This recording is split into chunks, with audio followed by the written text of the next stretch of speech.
Welcome to Strip Cover Lit, where we squeeze the bigger picture out of literature. I am Adrian Fort, and we are here for another poetry discussion, another entry in the poetry discussion playlist here on the channel, a playlist that is quickly approaching 200 videos. We are here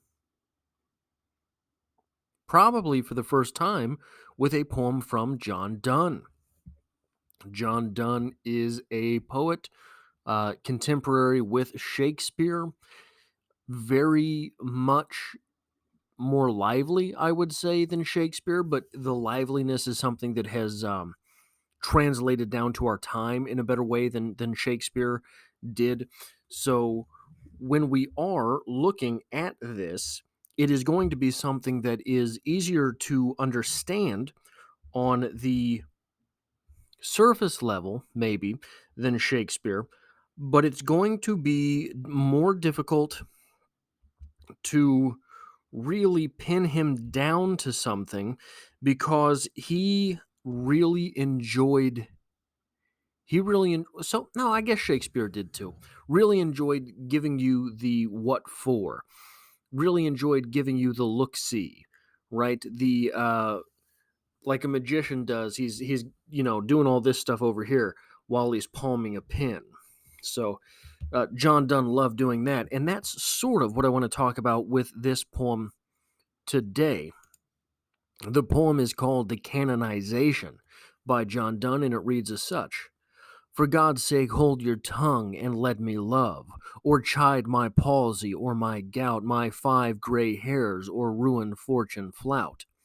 With wealth your state, your mind with arts improve, to take you a course, get you a place, observe his honor or his grace, or the king's reel, or his stamped face. Contemplate what you will, approve, so you will let me love.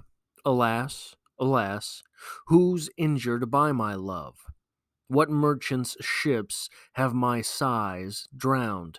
Who says my tears have overflowed his ground? When did my colds a forward spring remove? When did the heats which my veins fill add one more to the plaguy bill? Soldiers find wars, and lawyers find out still litigious men, which quarrels move, though she and I do love. Call us what you will, we are made such by love. Call her one, me another fly. We are tapers, too, and at our own cost die. And we in us find the eagle and the dove. The phoenix riddle hath more wit by us, we two, being one, are it. So, to one neutral thing both sexes fit, we die and rise the same and prove mysterious by this love. We can die by it, if not live by love. And if unfit for tombs and hearse our legend be, it will be fit for verse. And if no piece of chronicle we prove, we'll build in sonnets pretty rooms, and a well wrought urn becomes the greatest ashes as half-acre tombs. And by these hymns we shall approve, us canonized for love. And thus invokes us, you whom reverend love made one another's hermitage, you whom love was peace that now is rage, who did the whole world's soul contract and drove into the glasses of your eyes, so made such mirrors and such spies that they did all to you epitomize. Countries, towns, courts beg from above a pattern of your love. So, sort of a punk rock love poem, right? The world is against us, but screw 'em. We're going to have our love regardless of what the world says about it. But where does it come from? So, from time to time, what I like to do here is on these poetry discussions, I don't mean to sort of diagnose a poem. These poetry discussions, I think, are more for the sort of exploration of ideas around a poem, finding one thing, if we can find it, to really chew on. And I found here from Spark Notes one of the paragraphs in the article about this poem. I think it's the third or fourth paragraph in. Says this: "The Canonization is one of Donne's most famous and most written about poems. Its criticism at the hands of Cleanth Brooks," which sounds like Shakespeare writing about, spring cleaning, cleaneth, the hands of Cleanth Brooks and others has made it a central topic in the argument between formalist critics and historicist critics. The former argue that the poem is what it seems to be, an anti-political love poem, while the latter, based on events in Donne's life at the time of the poem's composition, that it is actually a kind of coded, ironic rumination on the ruined fortune and dashed political hopes of the first stanza. The choice of which argument to follow is largely a matter of personal temperament. But unless one seeks a purely biographical understanding of Donne, it is probably best to understand the poem as the sort of droll, passionate speech act it is, a highly sophisticated defense of love against the corrupting values of politics and privilege. And that's sort of the point, isn't it? Here we are. John Donne's been dead for some 400 years. Let's see. Um, John Donne. Oh, pardon me. John Donne died in 1631, so almost 400 years. We are about 8 years out from that as we speak, as we are finding each other now, unless you're here later, in which case, maybe a decade, maybe 400 years. 400 years later, we're still saying, maybe there's political overtones to this. Maybe. Because, in fact, to be overtly anti political is to be political. Because what it is doing is it is saying, none of the stuff you're saying, none of your political stuff, none of your political ideas, political speeches, none of it's worth anything. You're not doing it well. Here I am creating poems that are going to be read 400 years from now, 500 years from now, and you're bickering over this stupid stuff. And it needs to be remembered. In John Donne's time, people were being killed for political stuff, and not all that irregularly. People were dying over their beliefs about God. Not even different gods, the same God. These were arguments over, like, what's his middle name? People were dying for these things. So if you were going to make a political statement, you'd better do it right. You'd better be on the right side. And if you weren't, there better be so much plausible deniability that you, as a great poet, can say, hey, what are you talking about? Are you illiterate? Are you illiterate? That's not what this poem is about. Are you dumb? In England, maybe not so much in America right now, in England, being illiterate is a huge, huge insult. These are guys who took books of poetry with them into the trenches of World War I.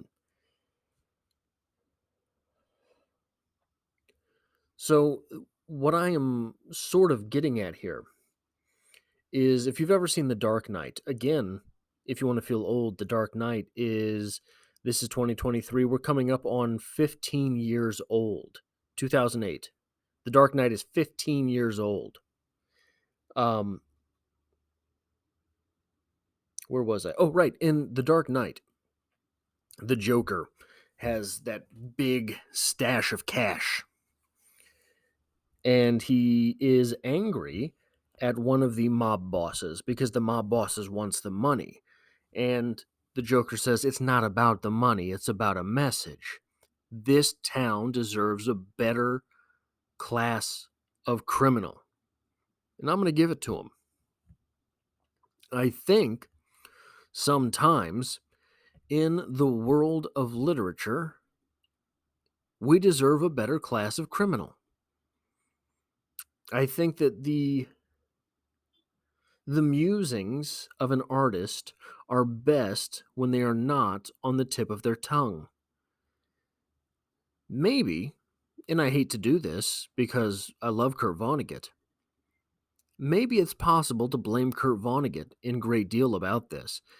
Kurt Vonnegut wrote sort of silly stories, but they were very thinly veiled as sort of grafting onto real life.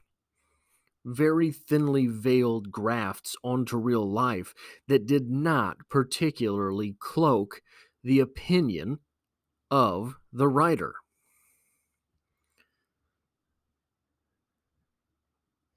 We are 400 years removed, probably more than 400 years removed from this poem's writing. I don't know when the poem was penned.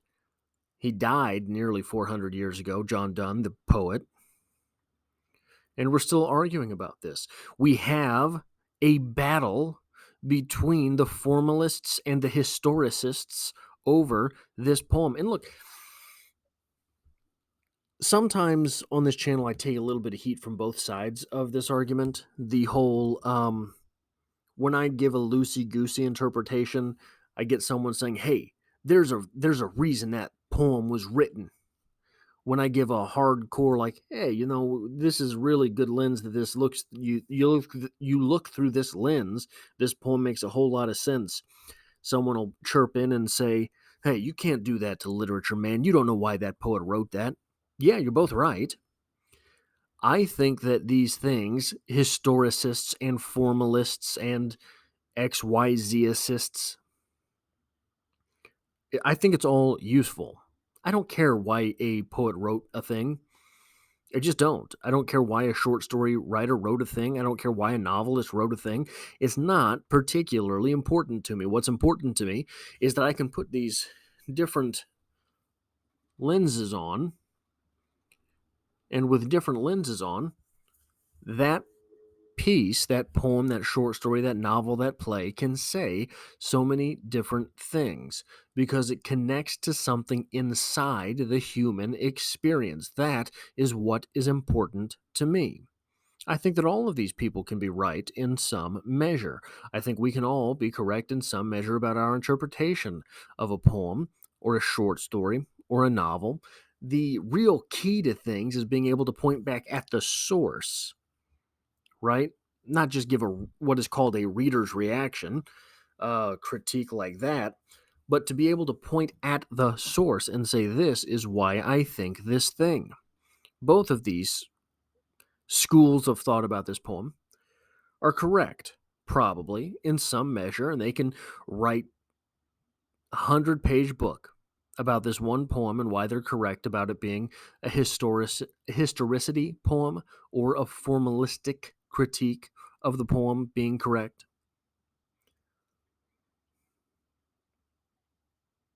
But the beauty is, John Donne put in the work to make them have that argument. There's enough here on both sides of things that these people have to have this argument. You can't just look at it and say, yeah, well, you're wrong. You have to look at it and say, I'm right because A, B, and C. And if you really squint your eyes and you only read it on Wednesdays, there's a D in there too. And I think we lose a lot of, I think we've lost a lot of that in the literary world becoming so politicized. Being so politicized in any direction, being so politicized by anyone. It's not good, right? It's not good. Even if you take something so explicitly grafted from real life, like Orwell and Animal Farm. Hey, man, You could read that book and defend the animals. You could. You could make a defense of why they're right. You could make a defense of why they're doing what they're doing. You could make a defense of, hey, sure have been successful with it, right? You could make all of those arguments reading that book, despite the fact that ostensibly that book is set up to sort of outline the dangers of what the animals on the farm are doing. That's all I have for this poetry discussion. If you enjoy what I do here on the channel, it does me a whole lot of good if you decide to hit that like button, because it tells YouTube to share this video with other literature lovers. If you find yourself here by chance but not design, consider hitting the subscribe button in order to stick around for more, because literature is the only thing that I talk about on this channel.